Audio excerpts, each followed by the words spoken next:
Tierney. You know, we got to get the push going. It worked for Timmy Brown. For a couple of years, we were championing Tim Brown's cause to get into the Hall of Fame. It works. So we'll continue today with our buddy Jeremy Roenick, who was in studio, 9-time All-Star, and eventually going to get into the Hall of Fame. I hope so. I mean, I appreciate the sentiment, man. I'm going to keep my fingers crossed. Why are you not in? I mean, everybody knows, like, what is the biggest knock on Jeremy Roenick? Why are you not a Hall of Famer? I think the biggest knock, there's two. It's a Stanley Cup, and it's winning a major award, MVP, scoring title, all that stuff. I was up for Rookie of the Year. And who beat you? Yeah.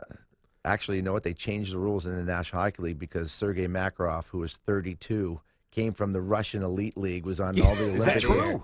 He won. He beat myself and Medano for the Rookie of the Year. So they said, Mike, yeah. No more can a guy come in at 32 years old that's been in, Olympic or international competition. Well, baseball had that for, they haven't changed the rule, but Ichiro, won at the age of 27, I want to say, coming over from Japan. Yeah, so he got hosed, man. Yeah, we got hosed, but you know what? I think my numbers speak for themselves. There are guys that have gotten in the Hall of Fame that do not have anywhere close to the numbers that I have. There's some guys that are now in there that don't have my numbers, that don't have Stanley Cups, i.e. Eric Lindros, i.e. Matt Sundin. Yeah, so, these are names I know. See, these are names I know, Tiki. So, Pavel Bure has league awards, MVP, scoring champion, stuff like that. But I got my fingers crossed. So but it's a boys' club. It's really hard to get into. Is it similar to the NFL, where someone has to go lobby for you? Like baseball, we understand. The same thing. It's clear. It's these writers. Maybe someone don't know what the hell they're talking about. But baseball is clear. On the ballot, you know what? But in the NFL, you have to have someone lobby. Like BT would have to go lobby for me. No lobbying in hockey. They have 25 people on the board. On the panel that they're the ones that choose, and obviously they hear from the media, they hear from different people, but it's a board of about 25 guys that a panel that chooses who goes on that year. But and they don't get influenced by many people, I will say, with the exception of maybe some of the guys that played in the big markets like Toronto. I mean, that's why Eric Lindros got in. He played in the big market, came from a big market, guys. His points per game were as good as anybody ever, but only played like 700. He was always hurt. Always had the concussions. Yeah, that's right. He was a beast. I mean, he was a great player. He played 20 years. You see some of the guys, you imagine what they could have done if they had complete careers. Eric Lindros, Patty LaFontaine. Patty, I love Patty. Yeah, Patty was my boy. He would have been the #1 U.S. point scorer of all time by a long shot. This group, though, of 25 individuals, what's the age range? Because part of the problem with baseball now is that people who determine who gets in didn't see these guys play. Yeah. No, it's they're mostly veteran, been around the block a long time. Okay. Headed by Lanny McDonald, who arguably is one of the most respected. Is that Ronald's brother? Yeah. So there is hockey guys that BT's already calling the guy a clown, man. Because they're not letting Roenick in. Yeah, I won't call him that. He's an amazing man, but there are a lot of guys that have been around the hockey world for a long time that know their stuff for sure. Jeremy Roenick with us here in studio, 9-time All-Star, and we got a lot to hit. Of course, you're with NBC. Things are good, including the state of the youthful infiltration of eventually transcendent players. Yeah, it's amazing. Think, right?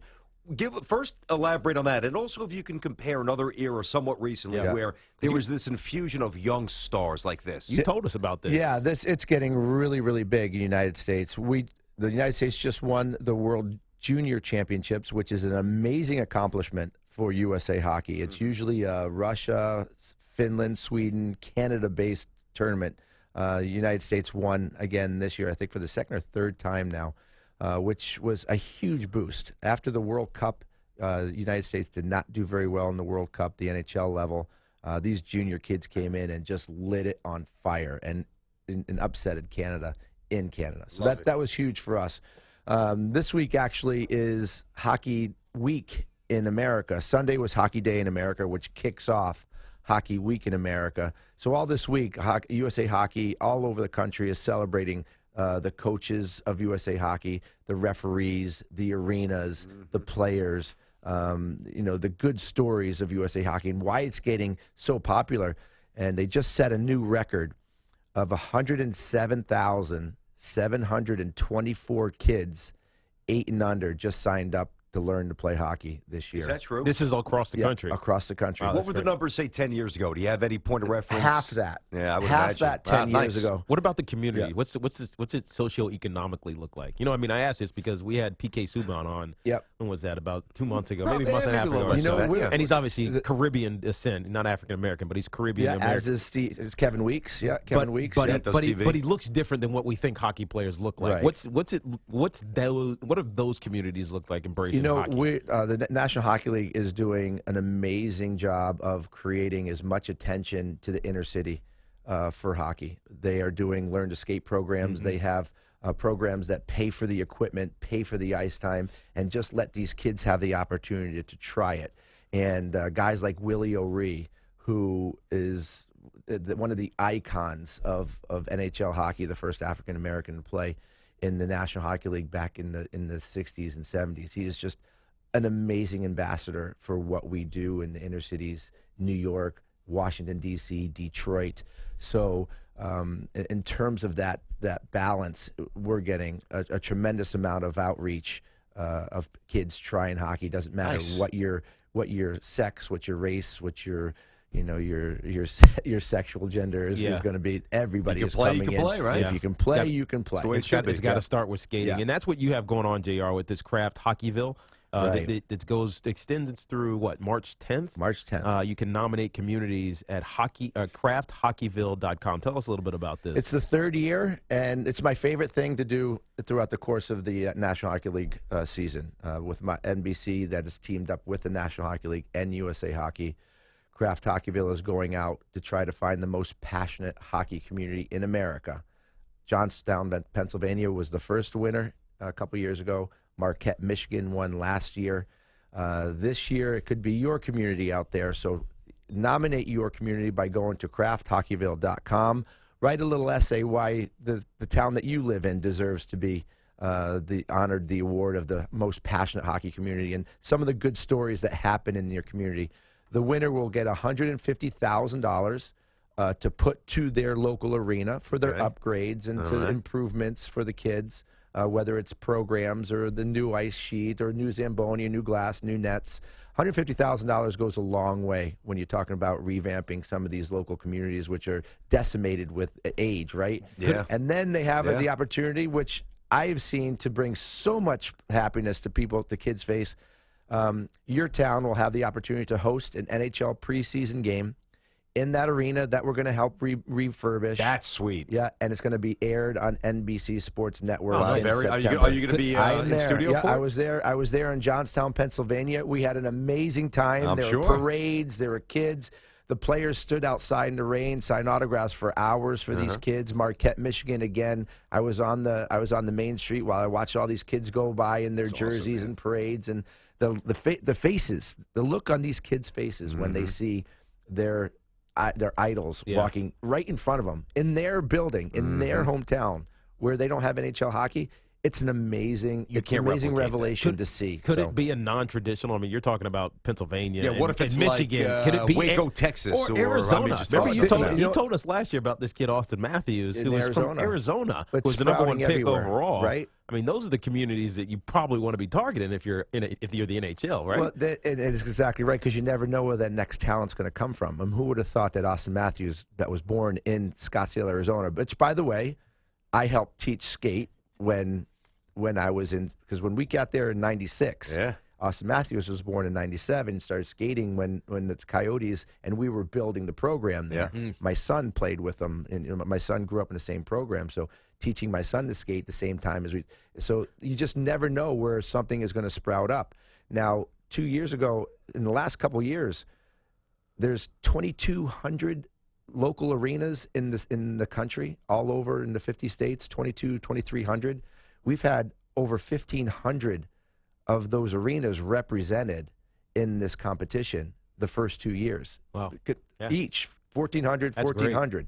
So people are reaching out. We have a huge amount of people that are contributing and joining this competition, because, listen, it's one thing to have an NHL game in your arena, and that's all good, but $150,000 goes a long way. And Kraft, over the 2 years, has given money to 82 different communities and over $3 million. That's the way you build So the you don't sport. have to just finish first. There's a lot of money to be doled out to the top 10. So it's worth putting in your nomination for your community. I'll say it again, crafthockeyville.com, or you can go on and it's hashtag HockeyUSA. We'll tweet this for you. follow. We'll help absolutely. with this. This is a great cause. We'll tweet this Up till March 10th. Yeah. You have to up till March 10th. To do it. Hashtag Hockeyville USA. How quickly before Austin Matthews was skating circles around your son? Oh, man. You gonna put him out like it that? was. You know what? He scored 4 goals in his first game. He did, right? It was amazing. You know, it's funny to see how different paths that they go. My son played hockey up until high school, and he was a better golfer. You know, growing up in Arizona, started playing golfer. So now he's at the University of San Diego, and he's hoping to join the golf team. So it's funny how different lifestyles and different routes that were taken. No doubt. And it leads me to this because, it's funny. Anytime hockey comes up on the show, listen, I don't profess to know a lot about what's going on now. I just don't. I mean, I do a lot of college basketball during the winter and a big NBA guy. So I think it's hard to have the same fervor for hockey. Sure. Everybody has their sport. Yeah, That's there's right. no doubt. But I respect it immensely. And the odd thing is, I used to play every day in the street. Every day. Now, I'm from New York City, right? And we'd have garbage cans. We had the full equipment, the barrels. We had the Micron skates. We had it all. I mean, I really played. I wasn't very good, but I loved it. And I grew up during a time where the Isles had Potvin and Bossy and Clark Gillies and Al Arbor. I mean, I could rip down every name. By the way, the Broughton brothers and Nick Fattiu both started they all started the same way, playing in the streets. I mean, that's old school right there. That is old school. And Barry Beck and Ron Duguay for the Rangers. Eddie Mio was in the pipes. My point is that I really do, or I did, really enjoy hockey. But my dilemma for every generation, and this kind of ties into what you're telling us about the contest you have going on now. Other sports, Jeremy, you can become a wide receiver as a sophomore in high school. You can, if you have a certain athletic base, you can not play baseball for a couple of years and somehow become whether it's a pitcher or a decent player. Same with hoops. If you're an athletic big and you could run and catch the ball, you can become good. Yeah, I know where you're going. I know you did. And I want to know what the answer is because I do think the inherent issue with hockey, and I'm not here to knock it. It's a great. My wife loves hockey, but the inherent problem that plagues the sport, if you don't play early, you're catching up. Like golf, like tennis. I don't know that you could ever catch up. You know why? It's like a language. It's like trying to speak a language. When your body is at the peak time to learn something, like when you're a kid, if you're going to learn a language as a kid, your brain is absorbing everything. Your brain is absorbing it. If you speak a language at a young age, you're going to absorb more of it and before you're going to learn the real English language and you're learning something, you're going to learn it together. Okay. When you play hockey, you have to learn a whole new mode of transportation. When you get up and you take your first steps, you're not doing it on hockey skates, you're doing it on your feet. And once you learn to walk on your feet, run on your feet, do all the things that you do in football, you use that same transportation, basketball, football, everything that you're doing. To play hockey, it is a very tough, and you guys, I don't know if you've ever got on the ice. Tough. It's hard. It's a very tough skill to learn to how to skate on those little edges. Oh, yeah. Right? And control the control puck. your weight. Control it. It is a total. So when you do it younger and you're learning to walk, as you're learning to skate, you're doing that simultaneously. Your muscles get fixed and get trained to that. And that's why hockey is I call them the most coordinated athletes on the planet. I would buy without question. And people say, what's the hardest thing to do in sports? A lot of people say hit a fastball, hit a curveball. Yeah, I'd say hit a curveball. Try to hit a pass that's going 80 miles an hour and one time it to the top shelf. Stay on your feet while someone's slashing you and yelling at you. You're not your feet standing on skates, JR. I mean, it's and by the way, you can't, and why Craft Hockeyville is so important is because it puts more ice and ice time and availability to kids to have this opportunity. You can't just go in the backyard and pick up a hockey game on ice. It takes ice time, which is obviously it's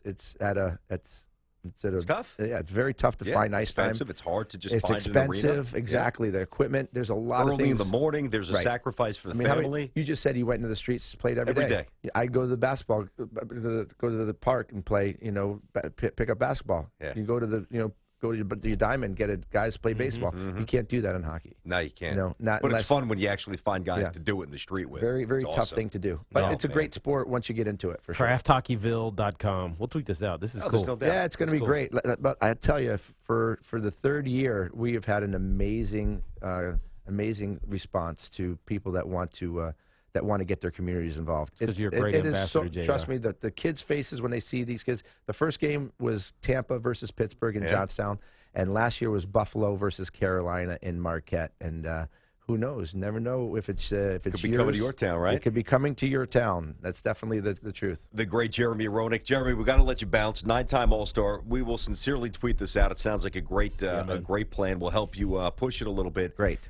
As tight as you can. Give us the favorite to win the Cup, and give us a viable dark horse that you think can maybe win a couple of rounds and get to a place where not many people think they can get right now. I think the odds-on favorite have to be the Washington Capitals. They never win anything. That's every year. That's every year. I've been hearing about this since the 80s, the Capitals. And that's exactly why I think why they could be they are that team to do it this year. So they're also the dark horse. They're also the dark horse. Yeah, right. That's true. That's a good line. Yeah, He's right. And they probably could also be the dark horse. Give us a good dark horse, though. A real viable team that kind of laying in the weeds, maybe like a 4 or 5 seed that you think, either with a hot goalie or something else that you pick out, can do some damage. Well, I think with a couple trades, I think a team like Anaheim. Well, a couple of trades, anybody could be good. Well, this guy's on TV talking about hockey. It's true. With a couple of trades, the Knicks could be good. Well, what do you mean?